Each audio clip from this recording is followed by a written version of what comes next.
Good morning. Hi, good morning. पण good afternoon झालेली आहे आणि माझा गडू झोपून उठलेला आहे, डबल झोपून उठलेला आहे. सो जेवायला आत्ता वाजले दुपारचे 1:30 आणि इथे खातोय तो बोर. सो जस्ट उठला म्हणजे उठवला मी त्याला. हे बघा, आळस जाईपर्यंत त्याचं काम असंच चालू राहणार आहे.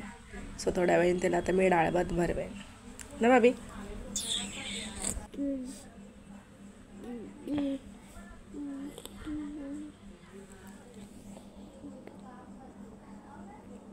हाय कर, हाय कर, हाय हाय.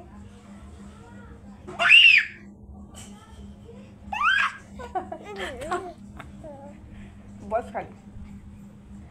बघितलं कसं त्याची फेकाफेकी चालू असते. टास्कच असतो त्याला कपडे चेंज करणं, जेवायला घालणं आणि झोपवणं. माझ्यासाठी खूप मोठे मोठे टास्क असतात. तो मोबाईल घ्यायला पण तो धावत असतो. बघा, फायनली त्याला रेडी करून झालेला आहे. आता चाललेला आहे बाहेर खेळायला आमचा हिरो.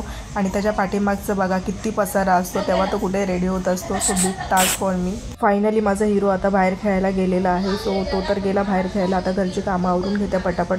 सगळा पसारा आवरला, सांडलेलं सगळं पुसून घेतलं. मध्ये इथे डुगा मस्ती करत होता, मग झाडू वगैरे मारला. मग झाडू वगैरे मारून झाल्याच्या नंतर म्हटलं चला आता किचनमध्ये जाऊन स्वयंपाकाची तयारी करूया. आता इथे चपात्या करत होती. चपात्या करत असतानाच हा मध्ये आलेला आहे. तो इथे तयारी चालूच होती माझी, चपाती करायची, पीठ मळत होती. तर ह्याची बघा मस्ती चालू होती. येतो पूर्ण बाथरूममध्ये जातो, बघतो आणि परत ट्रॉलीमध्ये येतो, ट्रॉलीतली भांडी काढतो आणि घराच्या बाहेर फेकून देतो. असं त्याचा दिवसभर चालू असतो. सो आता डबा घेऊन जाईल आणि घराच्या बाहेर फेकेल आणि येईल. सो मम्मी त्याला घेऊन गेली मग, आणि मग इथे मी चपाती करायला लागली. सो त्याला चपाती आणि डाळच. आणि मग फायनली माझा स्वयंपाक झाल्याच्या नंतर मी इथे येऊन बसली शांतीने.